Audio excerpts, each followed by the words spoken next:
महाराष्ट्र जीवन प्राधिकरणाच्या अमृत योजनेच्या पाईपलाईन टाकण्याचे काम सर्वत्र सुरू असून उज्ज्वल नगरमध्ये सुद्धा अमृत पाणी पुरवठा योजनेअंतर्गत 1 महिन्यापूर्वी पाईपलाईन टाकण्यात आली।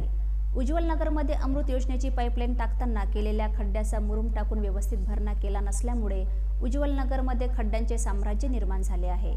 अर्धा रस्ता डांबरीकरण व अर्धा रस्ता खड्ड्यांनी व्यापलेला आहे। या खड्ड्यातून मार्ग काढताना नागरिकांना कसरत करावी लागत आहे। नगर परिषदेने किंवा जीवन प्राधिकरणाने याकडे त्वरित लक्ष घालून रस्ता दुरुस्त करून देण्याची मागणी नागरिकांकडून केली जात आहे। पावसाळ्यापूर्वी रस्ता दुरुस्त न केल्यास मोठे आंदोलन करण्यात येईल असे सामाजिक कार्यकर्ते पवन थोटे यांनी व उज्ज्वल नगर वासियांनी एका निवेदनातून सांगितले आहे। अमृत योजनेचे पाईपलाईन खोदल्यामुळे उज्ज्वल नगरातील रस्ते अत्यंत खराब झाले असून येथील नागरिकांना आपला प्रवास जीव मुठीत घेऊन प्रवास करावा लागतो आणि कधी कोणती अपघात घटना घडेल हे सांगणे कठीण असून शासनाला माझी नम्र विनंती आहे की त्यांनी लवकरात लवकर रस्ते दुरुस्त करून नागरिकांना न्याय देण्याचा प्रयत्न करावा।